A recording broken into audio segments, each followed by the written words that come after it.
obviously don't tell anybody, but start speaking and everything flies out from the riverbank here. I'm by a beautiful riverbank on a private footpath. That's why I said don't mention it, because I just thought I need some solace with my photo walk this week.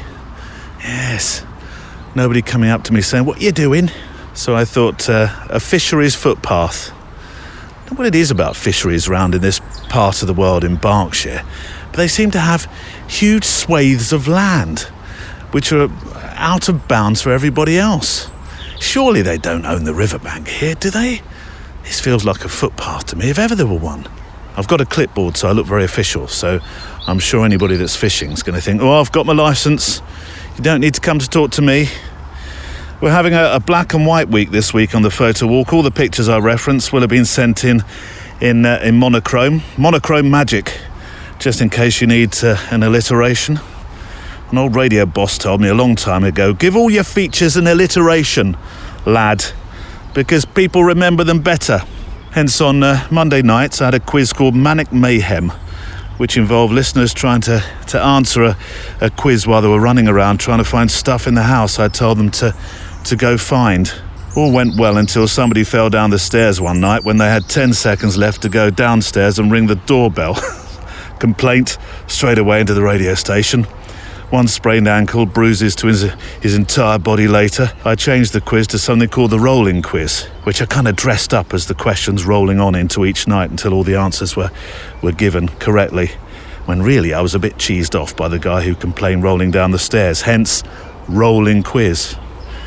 Again, that's between you and me. A lot of secrets this week. I guess Friday Photo Walk's a bit of an alliteration. It's not supposed to be quite so sledgehammer though. Anyway, we are in Hungerford today, by the riverbank. Gorgeous. Welcome to Photography Daily, the Friday Photo Walk. It's the show of the week where I take the mailbag, electronically speaking that is, the emails, the DMs, some of the Facebook threads from our wonderful Photography Daily group out on a walk so I can hear your stories about your photography and listen to your feedback about recent episodes. We play some inspirational words from past guests and make some photographs as we walk together in real time. Today there's some show news, some news about this edition as it happens. Good news because we can only do good news in a show where the idea is to slow down, gather our thoughts and photographically meditate. There's one message from Greg Jamison suggested this week. Before we start, a mention for mpb.com, the number one people for buying, selling and trading used camera gear online in America, Europe and the UK. Why should you buy from them? Well, the gear you buy comes with a guarantee. Yes, for used camera gear. And I've recently had to use that guarantee because in life the unexpected does happen, but it was drama-free. The piece of kit went back, the new piece came flying out straight away. Sorted. Why should you sell? Because you get a fair price for the kit that you want to sell on, that you no longer use. And let's face it, you don't end up with the grief you can when you sell it on certain platforms. Say no more. You're selling to professionals who know what they're doing when they grade it. And once the transaction is done, it's done. And why should you trade? Well, because sometimes you need to swap one shiny for another one, don't you? And this is a website that makes it really easy to do that. Go to mpb.com and you can buy, sell or trade today. So mailbag ready, boots on, microphone primed, lens cap off. Let's walk. Well, let's start by sharing a few pictures on the show page from our good friend Zishan Khan. Zishan, where have you been? He's been making some walks around a new neighbourhood that he's moved to in Boston called Southend. Southend? We have a Southend, Zishan, in the UK. But ours is a bit more. Fancy a trip down Southend, love, for some fish and chips and action beneath the pier? Long time since I've been. Used to pootle down in my 1968 white VW Beetle, which had an interesting ability to spew out oily smoke into the cab if I ever dared to use the heater. 450 quid that car cost. I still have the receipt. I found it recently. Prices now, I don't know, they're between... I did look it up. I'm sure I found some similar cars now you would buy from sort of 4,000 to 7.5K, depending upon how well they've fared through the years. But being that car's not too much younger than me, I'm not sure how it will have fared. Anyway, Zishan says about his South End in Boston, it's a wonderful place with majestic light in both winter and summer months, and during springtime it's full of cherry blossom. I was inspired by this massive church a few streets over, and you'll see the pictures as I say on the show page today. He's done this as a kind of a teaser really to a larger photo essay that he's making for his website, and hopefully that will make its way onto our photo stories tab too. Superb pictures, Zishan, made on your Leica monochrome. I still feel suitably envious, really. Which, can you hear that in the background? I'm not sure you can actually. The church bells, they might be a little bit far away. I do like texture, you know me. That's what this Friday photo walk is all about. You, me, our cameras, a little bit of time spent together. This looks like a fisherman's hut here. Look at this, all mod cons in the private fishing world. Let me just put you in my pocket. Let's get a picture of this. This is how the other half live. Clearly I need to be walking along fisherman's footpaths every week. Let's get a picture. So today's quite a dull day. Oh look, I need a new battery. Good job I brought some out with me. So we're at ISO 250, and I'm reasonably open. F4 manual focus because I'm on my Yashica 28mm manual lens on my X Pro 1, and I'm at 500th of a second. So actually it's not that dark at all, is it? Neil, you're embellishing the bad weather. I'm English. That's my job. Let's change the battery, hold on. I've got this marvellous, I can't remember who sent it now. If you're listening, I'm going to be embarrassed that you sent me this wonderful little gift. I think you sent one, it was sent into the Fujicast. It's like a bright orange moulded plastic battery holder, which you made yourself out of a 3D printer. It holds three batteries. It's difficult to describe. You put them. Well, I have the dots facing upwards on my batteries for when they're ready to be used, and they face downwards when they're spent. And it's a nice small little battery holder that just goes into the other pocket. There we go. Job done. Rescue you from my pocket. Hold on. Where were we? Oh yes, Zishan with his monochrome. And photo essays, yes. If you have a photo story or essay you'd like me to share on that part of the website, then I'd love to hear from you. studio@photographydaily.show is the website, or rather the email address for the website. Send them in, 2,000 pixels, your pictures please, on the wide side. We've had photo stories of the New York jazz scene, a wonderful story about feet under the seat on Austrian trains.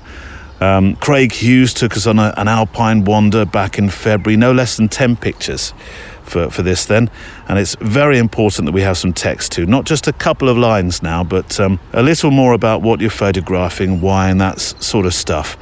Happy to have the camera specs, but this is really more about the why than the how.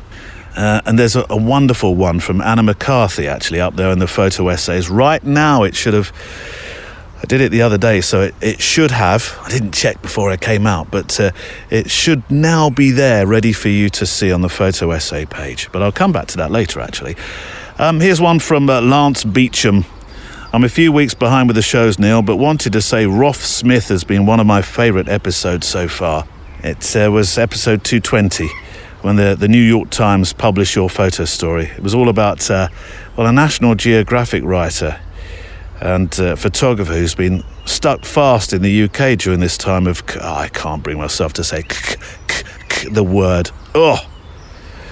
He's a bit of a cyclist, is Roth, so he decided that he would sort of, instead of lamenting the fact he couldn't travel and do the work that he so loves doing around the world, he decided he would. It's 10 miles, sort of 10-mile radius of his home on the south coast, and he'd make these. It's a wonderful collection, collection, I think, of pictures of him cycling, self-portraits of him cycling, and there's some great stories within the episode about how he does it.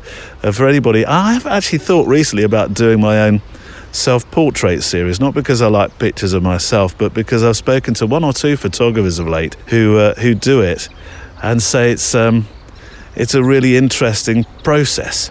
It does intrigue me. Anyway, Lance says his approach to this time as a photographer is nothing short of inspiring. He can't travel the world, so he looks outside his front door and finds the beauty in the close by. I like that phrase, Lance. Oh, finds the beauty in the close by. And I think so often as photographers we think that our local is the mundane and the adventure is actually a 5-hour flight away, when you couldn't be further away from the truth. You don't need a passport, you just need your boots or a bicycle in Roth's case. And this will be one of my Play Again shows. Well, good, glad to hear it. Shall we play a segment? Here's something from Roth from last month. I get home and I look at stuff and I study it very closely. Yeah. And very critically. And I've gone back to reshoot things plenty of times where I look and in fact, I did it just the other day. I realized the jersey I was wearing just simply wasn't right. It just didn't work with the backdrop. And you just wait until you get a similar sort of light and then try and go back and do it. The most extreme example of this wasn't with the jersey so much, but with the simple dissatisfaction of my perspective on a scene. I had really wanted to get this stretch of lane with some huge old oaks in heavy frost. Yeah. And there was a morning when it was about -5, and I rode by starlight about an hour and a quarter, hour and a half to get to this place. Freezing. I mean, it was cold. Yeah. And I spent half an hour, 45 minutes shooting this particular scene, rode back home feeling fairly satisfied. And I looked at it and I could just see that the camera angle was I needed to have lowered the camera a quarter of an inch and it would have made all the difference. And I couldn't look at those images because it bugged me. So the next morning, it was fortunately still very clear, bitterly cold. I rode all the way back out there and redid the shoot, came home. This time, thank goodness, I was satisfied. But I'm a very stern critic of my own work. The wonderful, as I say, Roth Smith. Fantastic. I'll link, of course, to all these inspirational guests that we've had on the show page today. If you go to the show page, you'll find links, of course, also the pictures, actually, from those that have sent in these fantastic monochrome pictures this week. There's no rhyme nor reason to that, actually. I just thought, let's have a black and white week. There's plenty of superb, wonderful colour pictures yet to show you in weeks to come. Actually, I'm going to Devon very soon. And I'm going to take a whole pile of your letters because you've been fantastic of late. There's a path going. I mean, this is like a magical world. I know I'm going on about it now, but this is a world us walkers didn't know existed. I wouldn't be surprised to find a fisherman-only coffee shop along here. Anyway, yes, I'm going to take a load of your mails to Devon, and we're going to do some wonderful photo walks in Devon. There's a pavilion across there as well. This is getting daft now, honestly. A clubhouse. I might join the local fishermen's society so I can wander along all these tracks. Here's one from Peter Marshall. Hello, Neil. Good to talk to you again. Just a note to say, loved your guest on Monday, Cara Mew.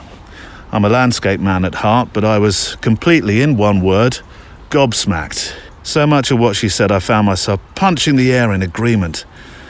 Speaking as a 60-year-old something, very stuck in my ways. You can't teach me anything Yorkshireman with every other deserved cliché and label. I decided that she might not be my cup of Tetley the moment I heard what I think you call your pre-roll. You're speaking my language, Peter. I hang my head in shame as the energy, the enthusiasm, wise words for someone so new to the profession struck me as exactly the kind of photographer who needs to be leading the charge with the new ones. I subscribe 100% to her thoughts about reclaiming the family album and photographing the small things around us, and laughed out loud at your grandma's sherry cupboard because my grandma had the same. Or Nan, as he calls her here. Are you sure we're not related? More like Kara, please, with all her chinks, misgivings and honesty. Loved it, Peter. Peter, I'm glad you enjoyed it. Yes, my Nan with her sherry cupboard. Before I tell you about the sherry cupboard, let me get a picture of this. Actually, you're not going to believe me otherwise. Pavilion in the background. Put you in my pocket. Hold on. There we go. Is it a coot? Just making its way across the river. Tell you, the winds are coming in. You might be able to hear that. Can you hear the trees in the background? The winds. We've got strong winds this afternoon, and 40 mile an hour winds and lots of rain. Perfect. May in Britain, eh? That's summertime for you. There you go. There's a couple of pictures of the pavilion. F56 500th, ISO 250. I'm putting the pavilion on the third, top left-hand third, working in my rule of thirds. There are. My photography tutor will be proud. Let's rescue you from the pocket. There we go. My Nan with her wonderful sherry cupboard. For years, my father, during the war, he wasn't evacuated. A lot of children who lived in London and in the suburbs were evacuated out to the West Country. I know, and I can't believe it either, Mr. Coote. For their own safety, actually, it made sense. But my grandmother couldn't bear to separate really from Dad, and they decided that they would shore up under the stairs. They would shore up a space. It's a bit Harry Potter, to be honest. I think I might have talked about this before, with these huge oak beams. There's a train somewhere in the background here.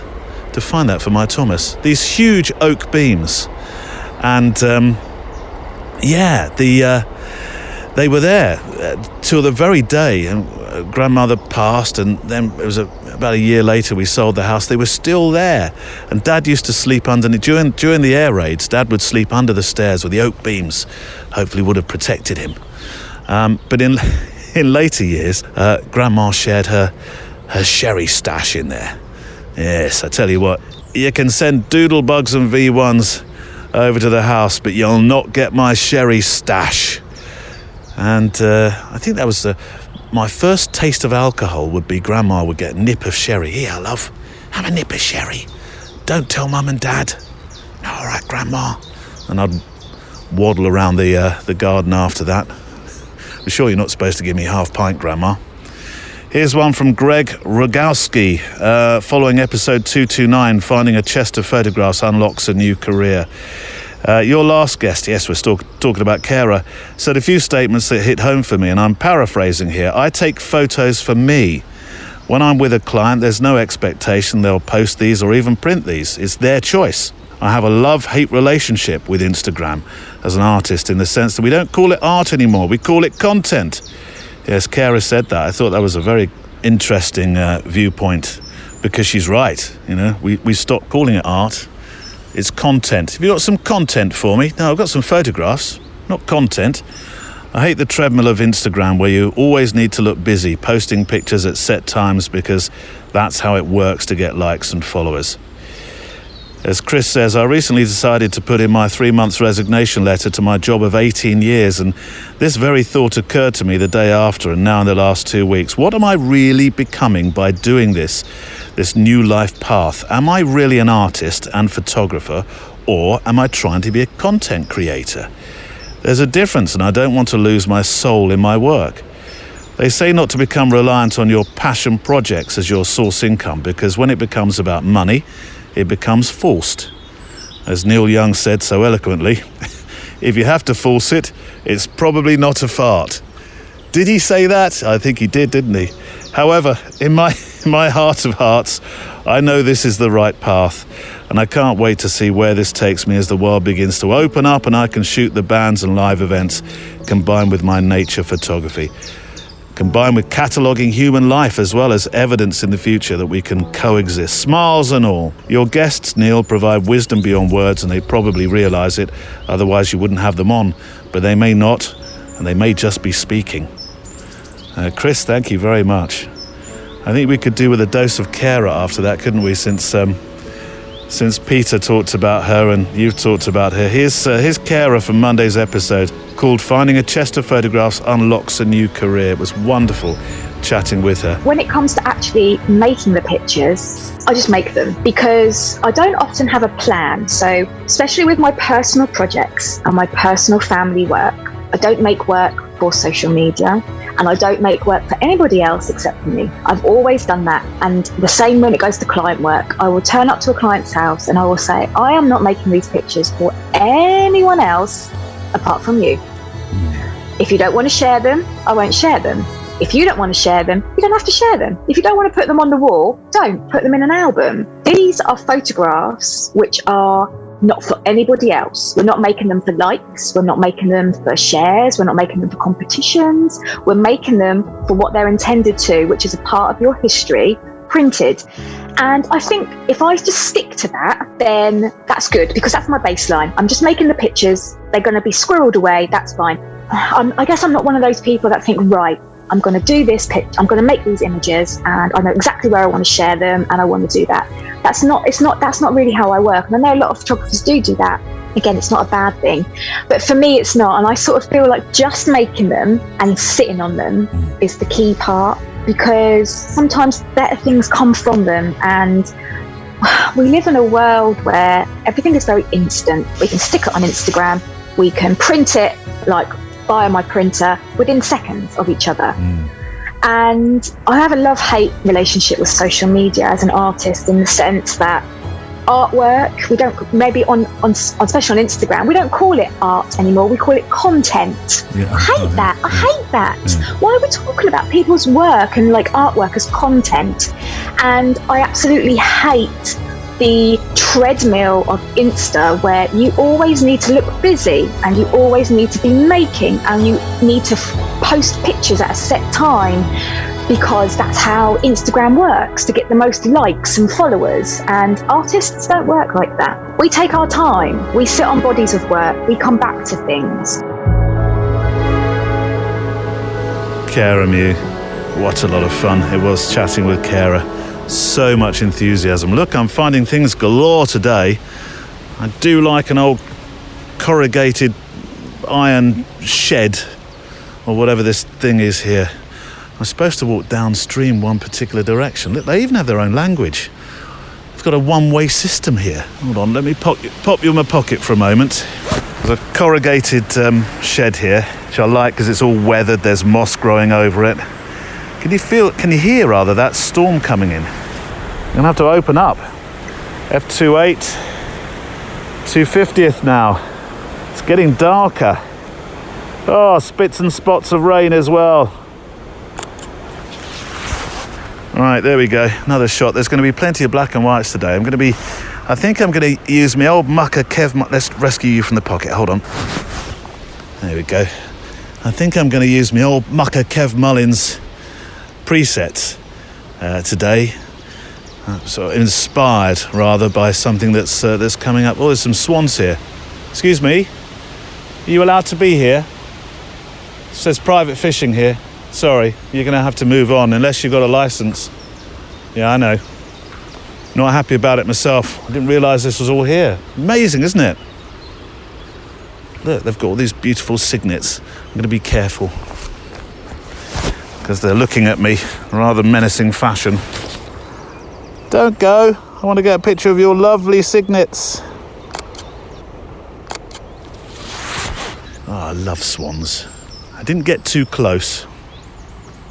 Not too far down the road, actually. Oh, no, it is quite a way down the road. Actually, it's going to be closer to where I'm in Devon. There's Dawlish, which has the famous black swans. Looking forward to a few photo walks in that part of the world. So yes, Cara Mew, just quick mention again for Cara. Thank you to Peter Marshall and Chris Rogowski, by the way, for the feedback.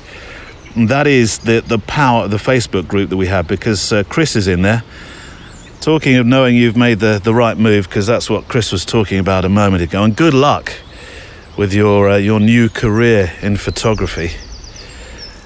I remember the first day, Chris, I made my decision that I'd be leaving my safe salaried job. I still had to have the showdown that we've talked about on this show before, but The day I tell you what, the day I stood on Christmas Day in our kitchen, my shirt turning into what looked like I'd just run a marathon because the boss couldn't even leave me alone Christmas Day, was the day I knew it couldn't last much longer. I'm not sure why you've given you 3 months in and your backstory. That's private and that's your business. But I do remember that. I never regret. I mean, it's been difficult. Let's be honest. This time has rather underlined the security or lack of being a freelance photographer. Oh, there's a little babbling brook here as well. God, they've got everything. This is like Disneyland for... Look at this. I know. Hang on, how am I going to get across it? See, if I was a proper fisherman now I'd be sorted. Where's your boots, mate? I've got them. They're walking boots. Good luck, anyway. And let us know how you're doing. Send some pictures in as well, of course. There's a man approaching me. Oh no, he's okay. He's gone the other way. He probably thinks clipboard. Must be part of the club. Just checking up on people. What are we talking about photography in this time? That's why this is so perfect, so right, so necessary to find time with our cameras, because in that moment we're making a photograph, whether it's one of a tree stump, a beautiful vista, or even a mask cast away as urban litter, as we talked about last week. Do you remember when you look through this eyepiece here? Follow me through with this. I know I've made a couple of pictures now, but look, I'm going to stop here. Follow me through with this now, okay? I'll put you in my pocket at the same time. When you look through this eyepiece here, first thing you see right now, okay? I want you to make a picture of it. I'll come back to it, and I'll talk about this a little bit more later. But the first thing you see, wherever you're listening right now, pick up your camera or your mobile, GoPro, whatever you have handy close to you, whatever you've got, make a picture. I'm serious now. Grab the camera, breathe in. There we are. Compose, see, and click. And breathe out. Oh, there we go. What do you have? Send it to me. Send me that moment. I'm hoping that a few of you would have taken that seriously. Send it to the email address, which is studio@photographydaily.show. Let me rescue you from the pocket. I am by nature actually a bit of a stressy person, so it's perfect for me, these photo walks. And I don't know why I'm a stressy person. I mean, I've stood in front of 25,000 people at the biggest radio road shows, presented on radio and television, and been in a plethora of sticky moments making films or pictures, worked to deadlines all my life. But these are the moments, Chris, where you need to say breathe, because, in those moments when you're making your pictures, nothing else matters, really, nothing at all. And on that note, would you like a little show news? Should we start with the photo walk? As from the first week in June, it's going to grow a little. Oh, yes. I've had a few notes from folk across the month saying that the show seems to end far too early for their walk, that they're still walking and I'm climbing a bald car for the journey home. Right now, I think it's between sort of 35 and 45 minutes, isn't it? Most weeks. But it's going to become the full hour. Which means, of course, I'll need your help in the way of more pictures from your photo walks, more feedback to the shows, and news and just mails and direct messages about what you've been up to. You'll notice that the last couple of Wednesdays, there's been far more production going into the Wednesday shows too. Yes, more news. So the Wednesdays are going to become slightly longer too, and they're going to have that sort of the production technique that we put into the Pete Souza show and Charlie Phillips. And if you've heard Rick Findler the other day, Wednesday just gone, that's sort of the actuality, as we call it, the texture, the other parts of a story. It's all going to be brought to life on Wednesdays. So Wednesdays and Fridays are going to be made slightly longer, and occasionally when we have an extra interview for the Monday, we'll be popping those on as well. And for those that are patrons and you haven't heard yet, have you missed that email that I sent out the other day? Yes, I have, Neil. Where have you been? Well, Thursdays now are the new patron more shows, where my diary things that I write, There's kind of letter from America, photographic letters from America, or PLesque pieces, as they've also been referred to. They will happen on the Thursdays as normal, but also we have a new book club. And yesterday we had a little urban and landscape meditation, looking through Simon Roberts' fantastic book, We English. And now, new as well, I think we'll do this on the Photowalk. Should we try it out for a couple of weeks? First thing you see, for want of a far better catchy title, every week on the show we'll have a first thing you see moment. I grabbed mine today, which I'll put on the show notes. Let's see what you've done as well. Send it to studio@photographydaily.show.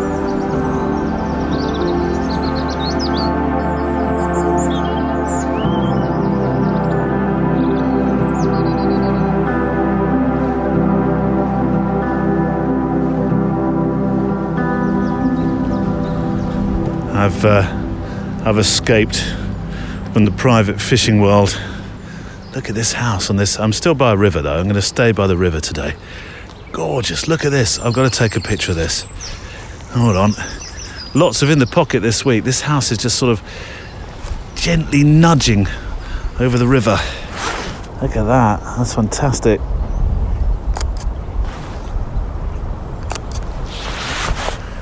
What a marvellous house. Look at that. That's beautiful. That's all my dreams. Frog there and sheep there, and that's what my wife would say. That's our lottery house. Just rescue you from my. Hello. Here's one from a patron and good friend, Hannah McCarthy. I'm out of breath now. I'm sort of walking up a hill. Why didn't you wait, Neil? Should have done, shouldn't I? Authenticity. And also chasing the rain, because I just looked at my weather app and it says in about half an hour, first deluge. Oh, joy. So this is from a patron and good friend, Anna McCarthy. Hello, Neil. Hope all is well at Photography Daily. And with you and Car. All good, thank you, Anna. What about you, Car? Mustn't grumble. Excellent. See, there we go. All is well at PDHQ. An offering, says Anna, from my little break by the sea with my camera.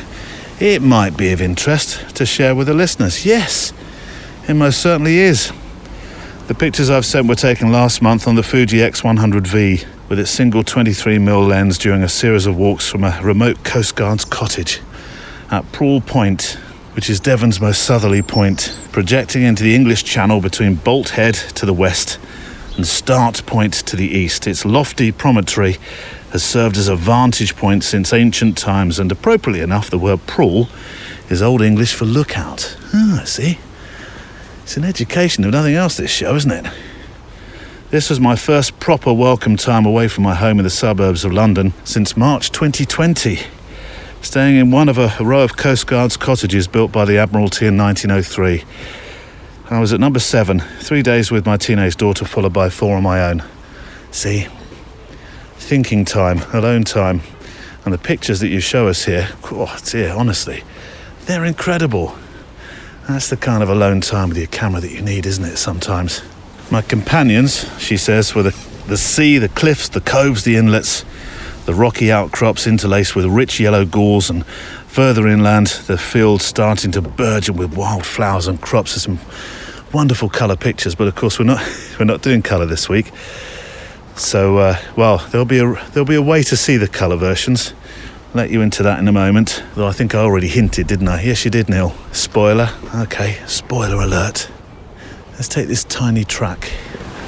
This could sound like the coast now because the wind's starting to whip up.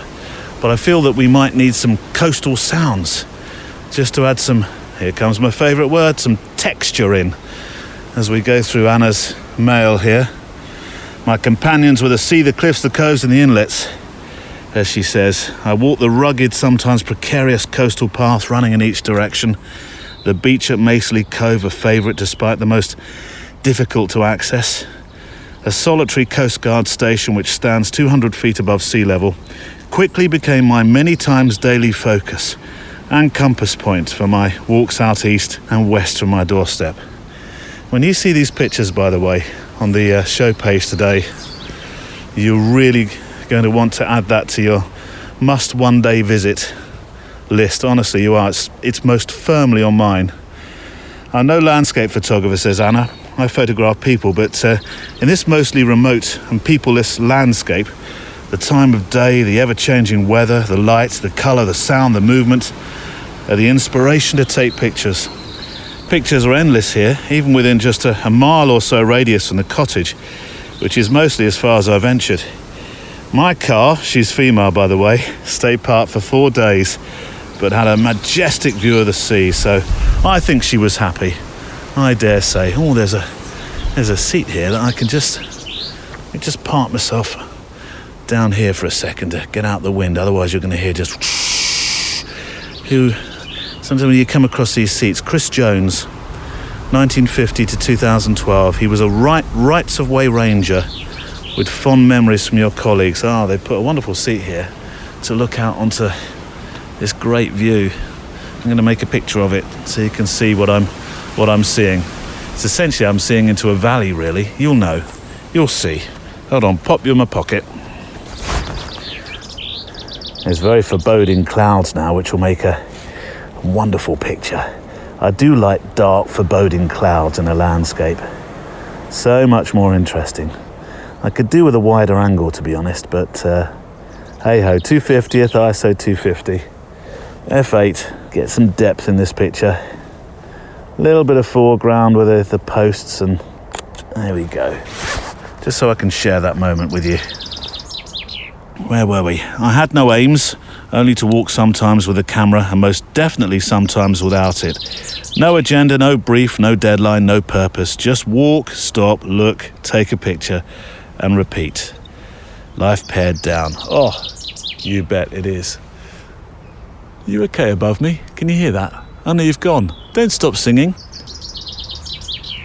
There are some more details on how Anna made the pictures in terms of tech stuff, using some glorious presets, as I think I alluded to, invented by that clever Mullins fella off the Fujicast. What I've done though is I've printed. Did you say print? The full piece, the full photo story, the full photo essay rather, on the photo essays section of the website today, but I've split it into two. The black and whites, and more of them. You'll see a selection of them today on the Photowalk page, and then some glorious colours, because we talked about it, didn't we? Or rather, Anna talked about it, and I'd like you to see the colour of that land as well. I'm just going to call the photo essay Prawl Point. I'll link to it on today's Photowalk page as well. Should we let's take a moment with Barry Butler. Now, I know I featured him last week on the Photowalk edition, but I feel talking about landscapes and making pictures and having time and just being enthusiastic about photographing what you see before you. I think the time is right for some more Barry from episode 226, Photographing for You. And Landscape Journalism, that was the title of the piece.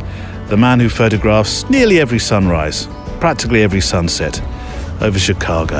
I rarely took shots seriously in Chicago. No. I was, I would be shooting in Ireland, or I would go to the national parks here in the United States, or some of the scenic coastal areas in the United States. That's where I would be doing my photography. And I think anyone would understand this, that, if you're not photographing on a daily basis, and let's say you've taken a few weeks off or a couple of months off, and then you decide to go somewhere, you're fumbling with your equipment. You're like, okay, oh wait, I can't believe I forgot that. Or, just the simple things, like you get into rhythms. And I felt that many times that I was going out on trips. So I said to myself, you know what? Why don't I treat shooting around Chicago as my pregame, my preparing for a game, and but no one's going to care about these shots. Who cares about buildings? Who cares about the city look? So I would take the shots and think nothing of it. And this was just at the start of social media, when it started to get hot. What year are we in? We're in 2021, so whether it was 2007, 2008, when it started to really get rolling. And I would put my Chicago shots up there and just say, hey, I was out at Fullerton Avenue Beach today, and oh man, check this out. And people are like, wow, I really like that. I'm like, oh, I'm going to Yosemite tomorrow. I'll show you some shots then.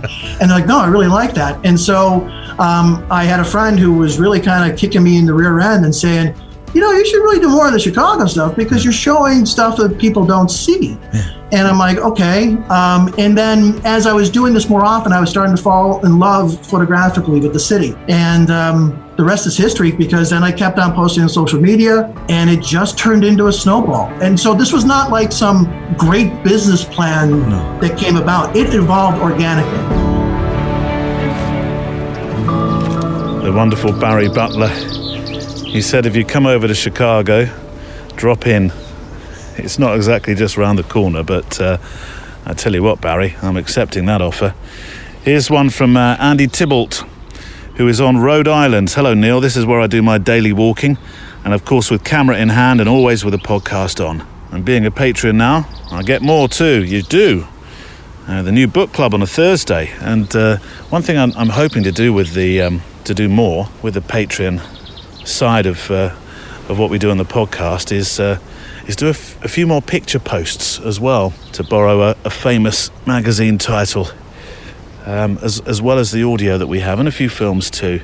This is Rocky Point State Park in Warwick, Rhode Island, on Narragansett Bay. I hope I've said that correctly. Across the pond, as you say. This land has been a public attraction since the mid-1800s, most notably as Rocky Point Amusement Park, which closed in 1994. It sat abandoned for years until the city and state purchased the land in stages between 2008-2013. It reopened to the public as a state park in October 2014. The large arch is one of the few artifacts which remain of the former amusement park. Parts of the Skyliner ride also remain. Yes, I saw that. It's amazing, isn't it? I tell you what, I'd have loved to have done. I haven't done any real features, or any. Have we done any on urban exploration? Are there any of you out there that do urban exploration? Because I think that's something we should talk about. I'm fascinated by old buildings. I must admit, I'm a bit spooked by them. So I'm not quite so sure whether I'd be the I'd be the greatest photographer in them. I'd probably fire in, get as many as I can. Get out, quick! But urban exploration, disused places, some of those really spooky ones as well, like old hospitals, and some big buildings on hills and stuff like that are disused. You don't quite know what's around the corner. But I found Rocky Point State Park, and the pictures you made, fantastic. Superb black and whites, and they fit right into this black and white week, don't they? Right, here we go. Last mail of the week time. This one is from Helen Kingwell. Hello, Neil. Just wanted to say how much I enjoyed the chat with Gulnara Samoilova. So that'll be episode 224 then, Women Street Photographers. I can't wait to get my own copy of this book, so it was good to get a little glimpse through both your eyes. I assume you mean by that both sets of eyes, because I don't generally read my books with one eye closed, with Gulnara on the other end. Gulnara, what are you doing, right or left eye? So yes, it was great to talk with her. As Helen says, there are many talented female street photographers making pictures in parts of the world that present many cultural challenges for this genre, so to hear about organisations and platforms that champion their work is encouraging indeed. Will you be interviewing some of the photographers featured? Keep up the good work, and we listen every week to the Photowalk, though an admission, because we usually drive to where we're going, we've kind of finished the show before we properly parked up for our adventure. So you're the sort of hors d'oeuvre for the walk. All the best from Helen and Jake. By the hors d'oeuvre. Looking forward to more hors d'oeuvres, canapes, and stuff like that at weddings. Have I ever told you about the canapé game, by the way? You know, where the little... a canapé, Neil, what's a canapé? It's the little bites that they serve at events, not just weddings, events. There is a Facebook group. Perhaps I shouldn't tell you this. This is terrible, Neil. You mean people pay for them, and you're about to tell us that there's a Facebook group where people tell you how many they've had a week? Yeah, I'm afraid I am. I am a member of the Facebook group, but I promise you, I only take a canapé if I'm offered one, strictly. I don't go stealing them. Helen, anyway, thank you very much. Yes is the answer. You said, am I going to be interviewing some of the other photographers? Affirmative. And of course, we did talk to Suzanne Stein, who features in that book, and I'm not sure whether to play a little inspiration from Gulnara or Suzanne. I think I'm going to take a few words, because I've written both episode numbers down here. Let's go for episode 188. Yes. Suzanne Stein, Censorship Truth in the Instagram Game. I'm sure I'll come back and play some pieces from Gulnara in the weeks to come. Here's a few words from Suzanne. I just started taking pictures about a little over 5 years ago. And it was the trip to Europe with the iPhone. Mm-hmm. Was it? It sounds like it was some kind of epiphany. It was. That's very well put. It was almost like I was walking down a really dark street and I turned a corner and was just hit by all this beautiful, saturated late afternoon light. It was almost like my life started. Even though I had a child, I would say that part of my life started when I became a parent. But I feel like in a lot of ways, my life really started when I picked up a camera. It's like all of these things that I've been wanting to do and say became possible artistically and socially when I picked up a camera and really devoted myself to learning how to use it. Suzanne Stein from episode 188, and that's it for this week's Photo Walk. In 2 weeks' time, the Photo Walk becomes longer, so that we're not stopping as your walk is still going. So I need your help, of course. Be sure to send your pictures of your own photo walks to the email address studio@photographydaily.show, studio@photographydaily.show. 2,000 pics on the wide side or the long side, or however you're supposed to say that. Of course, you don't have to send pics. You could just let me know about your photography, the things you do, the projects that you work upon, what you make, the reason you make your pictures in the first place, because what you share is a shot of inspirational espresso for others. And that's what these Friday episodes of Photography Daily are all about, because not a day goes by where we don't think about this thing we love.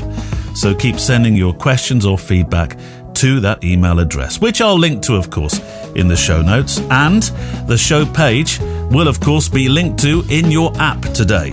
Nice and easy. Be sure to visit that show page for links to guests and all the things discussed and the pictures. Next Wednesday, we travel to Tibet to talk to a previous photographer, Marissa Roth, who I'd promised to talk with again, but not about war as we did before, but this time about a place where she was entirely at peace to let the photographs just happen. I was almost in this heightened state of awareness and sensitivity, and I was just sort of feeling Tibet rather than seeing it. So I just kind of let go and of the idea of what to photograph and just started photographing. My thanks to mpb.com, the number one team when it comes to buying used, selling your used, or trading in Europe, the UK and States. Music in the show was from artlist.io, and I look forward to photographing with you, hearing from you and talking with you next time. Not that I spend all my time looking at weather apps, but I've been keeping a close eye on the weather front. Do I sound like a weatherman? The weather front that's coming in from the east or the west or the north or whatever way it's coming in. It doesn't look very nice. I use Dark Skies as my app of choice, which is pretty good actually, Dark Skies, to let me know what's happening, when the rain's starting, and more appropriately after when I'm photographing events, when the rain's going to end. Anyway, I'm coming back, car. Oh, good. So it looks like it's going to be horrible rain soon. Well, fear not. I'll have you parked up at home soon. You ever thought about building me a garage? Oh, not really. Don't you know there's been a pandemic? There's been a war on car. Got no spare money. I suppose at least that means you won't be buying a new car. See, there we go. Every cloud. In this case, quite dark ones. Right. Where are you? Photography Daily is a Loading Zone production.